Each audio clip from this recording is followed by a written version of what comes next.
untuk datang menyembah Tuhan dalam mengenai kebenaran. Terima kasih Tuhan Yesus, kami cuma datang di hadapan-Mu Tuhan. Kami beribadah, berikan syukur kami, hormat kami hanya bagi-Mu Tuhan. Terima kasih Yesus. Dan jemaat Tuhan, naikkan pujian hanya kepada-Nya aku kan berlari.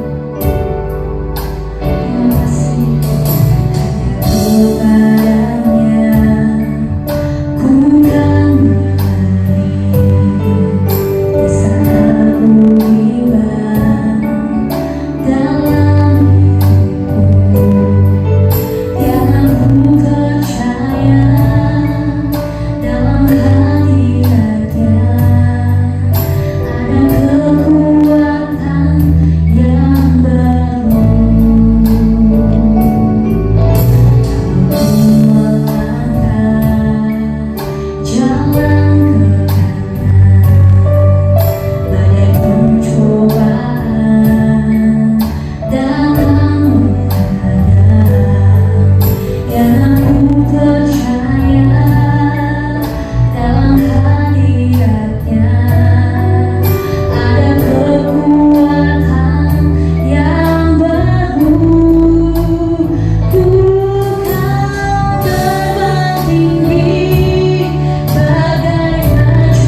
Mari kita bersatu di dalam doa. Tuhan Yesus yang baik, kami bersyukur dan berterima kasih atas kesempatan jika kami hari ini masih sehat dan kuat. Bahkan sebentar lagi Tuhan, kami mau bersama-sama merenungkan kebenaran firman-Mu. Biarlah Engkau bukakan hati pikiran kami, Engkau sucikan, kuruskan hati pikiran jiwa kami Tuhan, agar firman yang datang bagi kami boleh menguatkan kami, meneguhkan kami, menegurkan kami Tuhan, bahkan boleh menjadi pelita yang terang yang menuntun setiap jalan kami. Kami serahkan pemberitaan firman-Mu dari awal pertengahan hingga selesainya, dan biarlah firman yang kami dengar boleh bertumbuh, berakar, berbuah dalam setiap kehidupan kami Tuhan. Terima kasih Tuhan Yesus, terima kasih Roh Kudus. Kami siap untuk mendengarkan kebenaran firman-Mu. Hanya di dalam nama Tuhan Yesus Kristus kami telah berdoa dan mengucap syukur. Haleluya. Amin. Puji nama Tuhan. Shalom. Jemaat Tuhan dimanapun Anda berada hari ini, saya sangat bersuka cita bahwa kita masih sehat dan kuat, dan jika kita masih bisa beribadah secara online, saya ingin percaya semuanya karena kemurahan Tuhan dalam kehidupan kita. Bapak Ibu yang dikasihi dalam nama Tuhan Yesus Kristus, hari ini saya ingin menyampaikan sebuah renungan. Apa yang saya rasakan, apa yang saya alami, saya ingin bagikan kepada kita hari ini yang sama-sama belajar tentang kebenaran firman Tuhan. Judul dari renungan saya hari ini adalah bertahan. Saya yakin bahwa di hari-hari ini banyak orang yang mungkin sudah mulai menyerah, bahkan tidak mampu bertahan menghadapi keadaan kita yang sangat tidak tentu, apalagi pandemi seperti ini. Dan mungkin juga tidak mampu bertahan dengan segala macam alasan serta keterbatasan, ketidakmampuan. Hari ini saya mau bahwa kita sebagai orang Kristen, jemaat Tuhan di tempat ini, GBI Lyon, kita harus mampu bertahan. Mari kita membuka Alkitab kita. Kita membuka di dalam Filipi 4 ayat yang ke-6. Sekali lagi, Filipi 4 ayat yang ke-6. Dan saya akan bacakan bagi kita semua. Janganlah hendaknya kamu khawatir tentang apapun juga, tetapi nyatakanlah dalam segala hal keinginanmu kepada Allah dalam doa dan permohonan dengan ucapan syukur. Sekali lagi saya mau bacakan. Janganlah hendaknya kamu khawatir tentang apapun juga, tetapi nyatakanlah dalam segala hal keinginanmu kepada Allah dalam doa dan permohonan dengan ucapan syukur. Bapak Ibu yang dikasihi di dalam nama Tuhan Yesus Kristus, saya tahu keadaan kita yang sekarang memang jauh berbeda dari keadaan kita yang sebelumnya, sehingga menuntut kita untuk bertahan jauh lebih kuat, entah secara jasmani, kesehatan, bahkan kerohanian kita. Bapak Ibu, bertahan terdengar sederhana. Mungkin banyak dari kita juga mengabaikan, karena di hari-hari yang lalu kita tidak perlu mengeluarkan tenaga yang besar, tenaga yang banyak. Kita bisa menjalani hari-hari kita dengan begitu normalnya. Sementara sekarang kita hidup di keadaan dengan istilah baru new normal. Dan tentunya Bapak Ibu, kita perlu bertahan menjadi lebih kuat lagi. Karena apapun yang kita alami, saya ingin percaya bahwa semuanya seizin Tuhan, dan saya yakin dan percaya bahwa Tuhan tidak akan membiarkan kita. Berbicara tentang bertahan dalam kehidupan ini, berbicara tentang bagaimana setiap kita mau berjuang, setiap kita mau mengeluarkan tenaga dan usaha yang lebih banyak. Bertahan yang pertama berbicara tentang bertahan bagaimana kita mau tetap atau tidak mundur dari pendirian kita, dari keadaan kita. Ingat bahwa kita tetap harus berjuang. Tokoh Alkitab yang sangat familiar dan kita kenal, seseorang yang tidak mundur tetapi selalu melibatkan Tuhan dalam kehidupannya, adalah seorang Raja Daud. Saya tidak perlu bercerita panjang lebar karena saya yakin kita sudah tahu bagaimana seorang Daud mau berjuang, bertahan, dan melibatkan Tuhan dalam kehidupannya. Kemudian bertahan yang kedua berbicara tentang bertahan, yaitu mempertahankan diri. Mempertahankan diri dari setiap keadaan yang mungkin tidak mengenakan, tidak nyaman, menyebalkan, menguji kita, menguji kesabaran kita. Tokoh yang sangat luar biasa yang kita kenal juga di Alkitab, tentunya Daniel dan 3 temannya, yaitu Sadrak, Mesak, dan Abednego. Bagaimana mereka mempertahankan diri di keadaan dan di ancaman yang bahkan melibatkan nyawa mereka sendiri. Bertahan yang ketiga adalah bertahan tentang bagaimana kita tidak mau menyerah dan teguh. Tidak mau menyerah itu artinya teguh, terus berjuang. Saya kan selalu ingatkan kepada kita bahwa orang yang bertahan adalah orang yang berjuang dalam mempertahankan hidupnya, bahkan kerohaniannya. Tidak mau menyerah atau teguh.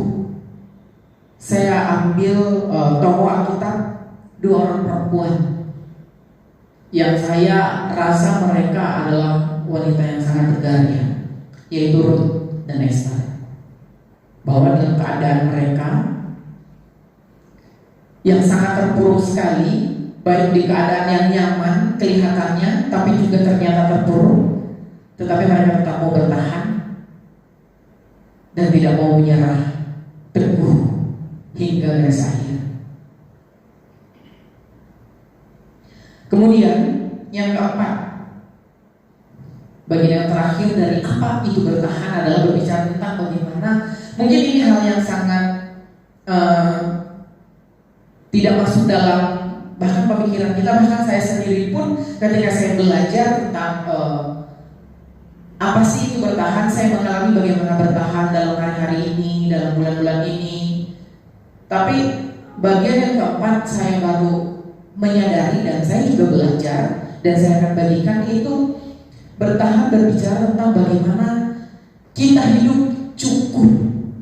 Sekali lagi saya mau katakan, bertahan tidak hanya berbicara tentang bagaimana kita mau tetap dan tidak mundur, tidak hanya berbicara tentang bagaimana kita mempertahankan diri kita, tidak hanya berbicara tentang bagaimana kita tidak menyerah dan kita teguh, tetapi juga hal yang keempat adalah berbicara tentang bagaimana kita sebagai umat Tuhan, jemaat Tuhan, kita mau hidup cukup. Tokoh Alkitab yang sangat luar biasa yang saya rasa sangat fenomenal menurut saya, seorang nabi Tuhan yang hidup cukup di hadapan Tuhan dan benar-benar mengikuti bagaimana Tuhan mau bekerja dalam kehidupannya, adalah seorang nabi Tuhan yang bernama Elia. Dalam setiap keterbatasan, bahkan dalam apapun yang Tuhan inginkan dalam kehidupannya, Tuhan suruh pergi kemana, bahkan sesuatu yang rasanya tidak mungkin dan mustahil sama sekali. Tapi satu hal yang saya sadari, hidup sebagai seorang Kristen, jemaat Tuhan, Bapak Ibu, saudara yang dikasih dalam Tuhan Yesus Kristus, bahwa ketika kita punya Tuhan dalam kehidupan kita, berarti hidup kita cukup. Cukup dalam artian dengan waktunya Tuhan, Tuhan mampu memulihkan semuanya. Itu adalah bertahan. Selanjutnya, saya tidak akan lama-lama. Kenapa sih sebagai manusia, sebagai umat Tuhan, sebagai jemaat Tuhan, sebagai orang Kristen, kita perlu bertahan dalam kehidupan ini? Saya ada 3 alasan yang saya alami. Yang pertama, mengapa atau kenapa kita perlu bertahan adalah berbicara tentang kekacauan atau masalah yang datang dengan tidak terduga, tidak terprediksi dalam kehidupan kita. Demikian halnya juga yang dialami waktu itu oleh jemaat-jemaat di Filipi. Tentunya dengan seorang Rasul Paulus yang membimbing mereka, di mana jemaat bertumbuh dengan baik, kemudian dengan tanpa terprediksi, tanpa terduga, kemudian Rasul Paulus akhirnya masuk penjara dan tidak mampu lagi membimbing mereka secara leluasa. Namun dari sana kita belajar bahwa alasan bertahan adalah karena hal-hal yang bahkan tidak masuk dalam pikiran kita, hal-hal yang tidak terduga. Tapi dalam keadaan yang seperti itu pun setiap kita tetap dan harus dituntut untuk bertahan. Alasan yang kedua, mengapa kita tetap harus bertahan adalah karena sebagai manusia kita tidak sempurna. Tidak sempurna apa? Tidak sempurna, kita perlu bertahan dari yang namanya godaan. Dari Filipi, dan kitab Filipi, dari kisah atau dari surat yang Rasul Paulus kirim kepada jemaat di Filipi waktu itu, ketidaksempurnaan yang saya dapat atau godaan terbesar dari jemaat-jemaat di sana adalah berbicara tentang keegoisan, mementingkan diri sendiri, tidak ada kesatuan hati. Sadar ataupun tidak sadar, Bapak Ibu yang dikasihi di dalam nama Tuhan Yesus Kristus,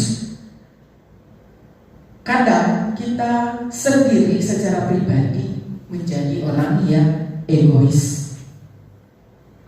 Bahkan kita kadang tidak menyadari bahwa keegoisan kita adalah ketidaksempurnaan kita ketika kita mulai mementingkan diri kita sendiri. Apalagi di keadaan-keadaan kita yang sekarang ini, apalagi ketika awal-awal pandemi, kita melihat bagaimana setiap orang, pribadi, keluarga kemudian berusaha untuk menyelamatkan diri mereka masing-masing. Viral godaan, yaitu keegoisan yang mungkin bahkan kadang kita tidak sadari. Bahkan kadang kita mengatasnamakan saya melindungi, padahal hanya mementingkan diri sendiri dan golongan tertentu. Yang ketiga, mengapa kita perlu bertahan dalam kehidupan ini?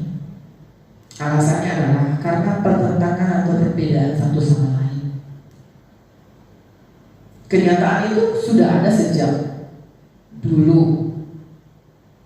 Bahkan setiap manusia dilahirkan dengan berbeda pikiran, perasaan. Tentu semakin berkembang, semakin bertumbuh, kita akan mengalami yang namanya permasalahan satu dengan yang lain lebih banyak dan lebih kompleks. Dari keadaan-keadaan pertentangan perbedaan satu dengan yang lain inilah, sebagai jemaat Tuhan, begitupun waktu itu jemaat Tuhan yang ada di Filipi, yang kemudian dikirimi oleh Rasul Paulus surat dari penjara, mereka diajar untuk ayo kita mau sama-sama bergandengan tangan, kita mau sama-sama kerjasama, kita mau sama-sama mengecilkan yang namanya perbedaan, bahkan pertentangan yang ada di antara kita. Bapak Ibu dikasih dalam Tuhan Yesus Kristus, bertahan, berjuang, dan bertahan adalah berbicara tentang hal yang dewasa, di mana bahkan dalam perbedaan kita, bahkan dalam pertentangan yang kita alami, karena bertahan adalah hal yang dewasa, kita dituntut untuk tidak pernah sakit hati. Karena tanpa masalah, tanpa perbedaan, tanpa kekacauan, tanpa ketidaksempurnaan, kita tidak bisa tumbuh menjadi orang yang kuat. Kita tidak bisa tumbuh menjadi orang yang lebih baik, yang mau ditegur dan diperbaiki. Tapi karena adanya perbedaan-perbedaan itulah kita bisa menjadi pribadi yang lebih baik. Tentu standarnya adalah kebenaran firman Tuhan. Karena dewasa, karena kita bertumbuh menjadi lebih baik, kita sadar dan mengerti bahwa alasan tepat kita bertahan yang pertama adalah karena Tuhan dalam kehidupan kita. Karena yang namanya pengetahuan, karena yang namanya pemahaman kita, atau bagaimana kita hidup menyesuaikan diri kita dengan kebenaran firman Tuhan. Hal ini pun dikatakan oleh Rasul Paulus ya. Saya akan bacakan di dalam Filipi pasal yang pertama ayat yang ke-27. Saya akan bacakan sampai yang ke-28. Hanya hendaklah hidupmu berpadanan dengan Injil Kristus, supaya apabila aku datang aku melihat, dan apabila aku tidak datang aku mendengar bahwa kamu teguh berdiri dalam satu roh dan sehati sejiwa berjuang untuk iman yang timbul dari berita Injil, dengan tiada digentarkan sedikit pun oleh lawanmu. Bagi mereka semuanya itu adalah kebinasaan, tetapi bagi kamu tanda keselamatan, dan itu datangnya dari Allah. Saya akan bacakan di bagian yang pertama dari Filipi pasal yang pertama ayat yang ke-27. Hanya hendaklah hidupmu berpadanan dengan Injil Kristus. Artinya ketika kita menjadi orang yang dewasa, artinya ketika kita menjadi orang yang bertumbuh, kita mau hidup selaras berpadanan dengan yang namanya Injil Kristus, yaitu kebenaran firman Tuhan. Sehingga dalam perjuangan kita, dalam bagaimana kita bertahan, entah apapun alasannya, kita tidak punya yang namanya sakit-sakit hati. Ketika ada perbedaan, ketika ada permasalahan, artinya kita belajar dari permasalahan dan perbedaan. Artinya kita ditegur, kita dituntut untuk menjadi lebih baik, kita diingatkan untuk mau belajar dari orang lain, bahkan belajar dari kesalahan kita. Selanjutnya yang kedua, ketika kita menjadi dewasa dan kita bertumbuh, kita sadar dan mengerti alasan yang pertama adalah karena Tuhan. Alasan yang kedua kita bertahan dari kedewasaan kita adalah karena rekan seperjuangan atau seiman kita. Saya akan bacakan di dalam Filipi pasal yang kedua ayat yang ke-5 sampai yang ke-8.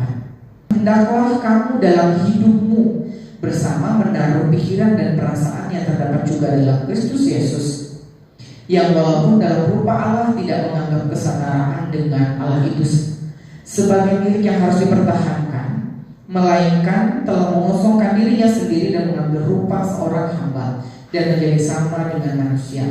Dan dalam keadaan sebagai manusia ia telah merendahkan dirinya dan taat sampai mati, bahkan sampai mati di kayu salib.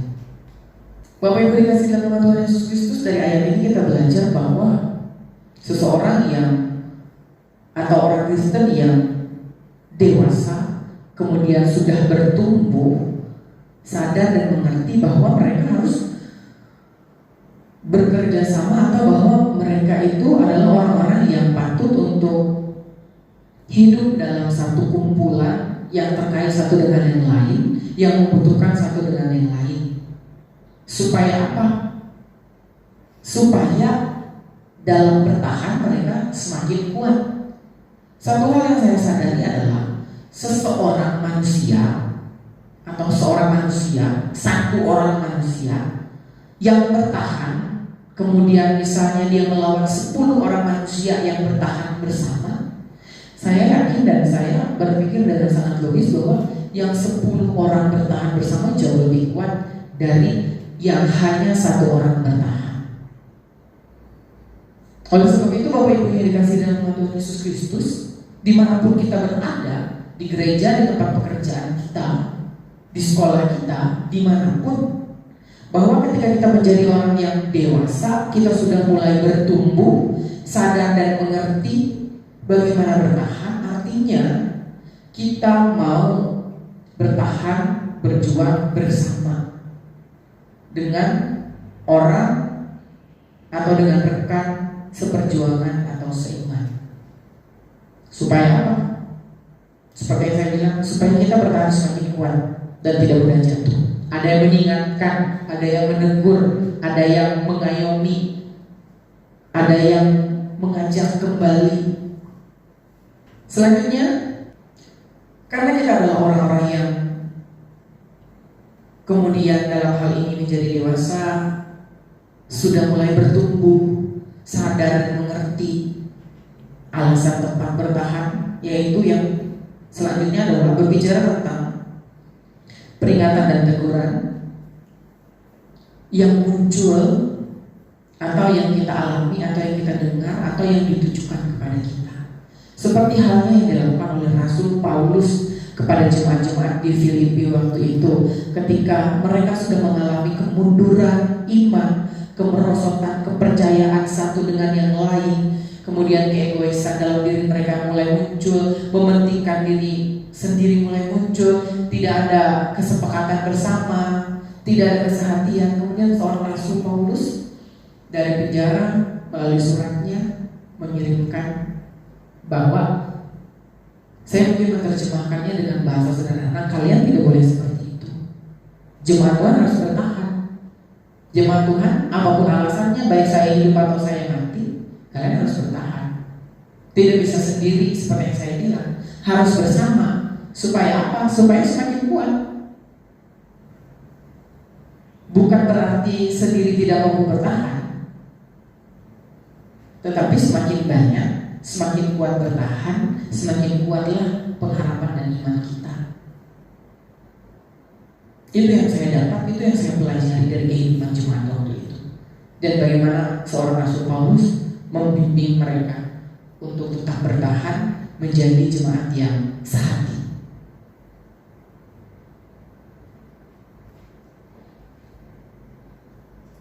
Bapak Ibu dikasih dalam nama Tuhan Yesus Kristus, dari Filipi 4 ayat yang ke-6 juga, hal atau apa sih sebenarnya, bagaimana sih sebenarnya kita mau bertahan dalam kehidupan ini. Dari kisah seorang Rasul Paulus dan jemaat-jemaat yang ada di Filipi waktu itu, bagaimana bertahan. Yang pertama adalah berbicara tentang bagaimana sikap hati kita, agar ketika kita menanggapi sesuatu atau permasalahan, itu yang saya pelajari adalah kita tidak menanggapinya dengan berlebihan atau terlalu. Bapak Ibu, saya mau bacakan di Filipi 4 ayat yang kelima. Hendaklah kebaikan hatimu diketahui semua orang, Tuhan sudah dekat. Bapak Ibu dikasih dalam nama Tuhan Yesus Kristus, jika kita membaca sekilas ayat 5, tentu mungkin yang kita pahami adalah berbicara tentang menunjukkan kebaikan kita kepada semua orang. Perlu saya tegaskan bahwa ayat yang kelima itu adalah berbicara tentang bagaimana sebagai seorang jemaat, sebagai seorang Kristen, anak Tuhan dalam komunitas, kita perlu memiliki sikap hati yang tidak perlu berlebihan dalam menanggapi sesuatu atau terlalu membesar-besarkan sesuatu. Karena percayalah Bapak Ibu dikasih dalam nama Tuhan Yesus Kristus, apapun yang kita alami hari-hari ini adalah sesuai dengan kemampuan kita kok.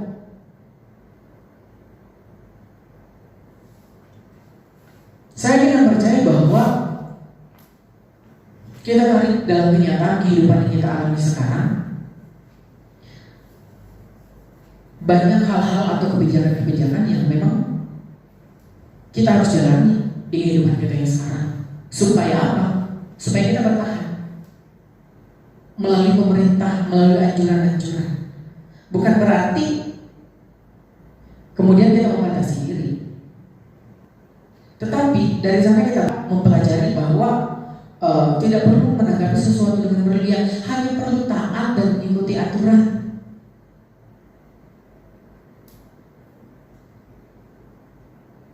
Tapi kenyataan yang kita alami adalah bahwa kita, karena kita tidak taat, karena kita melanggar peraturan, akhirnya kita memikirkan kenyataan yang kita alami secara berlebihan. Stres. Setiap hari angka positif pandemi naik. Khawatir. Padahal Tuhan sudah memberikan kita hikmat supaya yuk kita bisa mentaati peraturan supaya mengurangi yang namanya angka positif. Tapi kenyataannya adalah tetap kita keluyuran, menjalani hal-hal yang tidak penting. Padahal kenyataannya Tuhan sudah menunjukkan cara melalui anjuran-anjuran pemerintah yang harusnya kita taati. Sekali lagi saya mau katakan bahwa apapun yang kita alami sekarang, permasalahan kita pribadi, lepas pribadi, nusa bangsa, sebenarnya ada jalan keluarnya. Tergantung bagaimana kita mau melihat permasalahan itu. Kemudian bagaimana bertahan, yang selanjutnya adalah berbicara tentang bagaimana bertahan. Yang kedua adalah berbicara tentang bagaimana kita mau bertahan dalam keterbatasan. Mungkin rasanya terbelit-belit. Bagaimana sih bertahan dalam keterbatasan? Tentu kita belajar dari Rasul Paulus dan jemaat-jemaat waktu itu bahwa permasalahan yang mereka alami pun sangat berat ya waktu itu. Rasul Paulus di penjara. Walaupun mungkin penjaranya adalah penjara rumah, tapi kan pergerakannya dibatasi. Bahkan tetapi kenyataannya dalam keterbatasan itu, seorang Rasul Paulus tetap dengan setia mengirimkan surat-suratnya. Bagaimana ia membimbing jemaat yang ada di Filipi waktu itu. Agar apa? Agar mereka tetap setia, tetap kuat, tetap bertahan. Dengan atau tidak bersama Rasul Paulus. Itu dari sisi Rasul Paulus. Kemudian dari sisi jemaat, mereka juga tetap memperhatikan Rasul Paulus dengan mengirim Epafroditus untuk menemui Paulus, untuk mengantarkan barang-barang waktu itu, dan untuk memastikan bahwa Paulus masih hidup. Begitu juga dengan kehidupan jemaat-jemaat yang ada waktu itu. Selanjutnya, bagaimana bertahan? Yang ketiga adalah berbicara tentang bagaimana kita menyatakan iman dengan teguh, dengan kontak langsung dengan Tuhan. Menyatakan iman yang teguh dan kontak langsung dengan Tuhan. Saya membacakan ayat yang ke-6. Janganlah hendaknya kamu khawatir tentang apapun juga, tetapi nyatakanlah dalam segala hal keinginanmu kepada Allah dalam doa dan permohonan dengan ucapan syukur. Dalam doa dan permohonan dengan ucapan syukur artinya kita memiliki kontak langsung dengan Tuhan. Dan itu harus kita lakukan dalam setiap keseharian kita, walaupun dengan cara-cara yang sangat sederhana. Kemudian yang keempat, yang terakhir adalah berbicara tentang bagaimana kita tidak perlu menuntut. Kita tidak perlu menuntut kepada Tuhan, tapi percayalah bahwa pemeliharaan Tuhan itu nyata dalam hidup orang percaya. Ini di ayat yang ke-7. Damai sejahtera Allah yang melampaui segala akal akan memelihara hati dan pikiranmu dalam Kristus Yesus. Percayalah apapun yang kita lakukan, apapun yang kita alami dan kita hadapi sekarang tidak lepas dari campur tangan Tuhan. Dan ketika kita sudah mengambil sikap hati yang benar, mengikuti proses yang ada, aturan yang ada, kemudian kita mau tetap bertahan dalam keterbatasan kita, kemudian kita tetap memiliki kontak langsung dengan Tuhan melalui doa-doa kita yang sederhana, merenungkan firman Tuhan secara pribadi, kita tidak perlu menuntut. Tuhan dengan sendirinya kok menyatakan pemeliharaannya dengan nyata kepada kita. Bertahan itu adalah keahlian, sehingga setiap kita perlu yang namanya proses. Bahkan siapapun harus mempraktekannya, namun perlu konsisten serta terus bergerak maju. Kesimpulan, orang Kristen perlu bertahan dengan sikap hati yang dewasa dan tepat, tidak menjatuhkan orang lain agar terlihat suci, melainkan saling mengingatkan dan merangkul untuk terus berjuang, bertahan, dan maju. Amin. Untuk kebenaran firman Tuhan, Tuhan Yesus memberkati. Bapak Ibu, mari kita berdoa. Terima kasih Tuhan buat kasih setia dan kemurahan dalam kehidupan kami. Kami sudah merenungkan kebenaran firman-Mu Tuhan. Biarlah firman yang datang bagi kami boleh menguatkan kami, memberikan kami hikmat, akal budi, kebijaksanaan dalam menjalani setiap kehidupan kami Tuhan. Apapun yang kami alami dan kami hadapi, biarlah melalui firman-Mu kami dikuatkan, diteguhkan, bahkan firman-Mu boleh bertumbuh berakar berbulan dalam kehidupan kami. Terima kasih Tuhan untuk semua kebaikan Tuhan yang kami alami, bahkan di dalam keadaan kami tidak tertentu. Sekarang ini Tuhan, kami bersyukur dan berterima kasih. Tuhan Yesus yang baik, kami serahkan seluruh kehidupan aktivitas kami selanjutnya ke dalam tangan-Mu. Hanya di dalam nama Tuhan Yesus Kristus kami telah berdoa dan bersyukur. Haleluya. Amin. Bapak Ibu dikasihi di dalam nama Tuhan Yesus Kristus, sekian firman Tuhan hari ini. Saya menghimbau agar kita semua tetap berada di rumah, menjaga kesehatan dan rajin mencuci tangan, agar kita menjadi orang-orang yang berhikmat dan tetap bertahan. Dan mari kita mau akhiri ibadah, kita mau doa tutup bersama. Terima kasih Tuhan untuk kasih setia-Mu dalam kehidupan kami. Hari ini kami sudah mengikuti ibadah kami Tuhan dari awal pertengahan hingga berakhirnya. Kami sudah memuji meninggikan nama-Mu yang hidup. Bahkan kami juga sudah mendengarkan kebenaran firman-Mu. Biar firman-Mu Tuhan yang datang di kami boleh menguatkan kami. Seluruh aktivitas kegiatan kami sepanjang hari ini, sepanjang minggu ini Tuhan, kami serahkan ke dalam tangan-Mu. Biar Engkau yang menolong, menuntut, melawan, tutup pupus kami dan kuasa darah-Mu Tuhan. Biarlah kami tetap menjadi orang-orang yang bertahan dalam iman dan pengharapan kami kepada Yesus Kristus saja. Terima kasih Tuhan. Terima kasih Roh Kudus. Hanya di dalam nama Tuhan Yesus Kristus kami telah berdoa mengucap syukur. Haleluya. Amin. Terima kasih. Tuhan Yesus memberkati.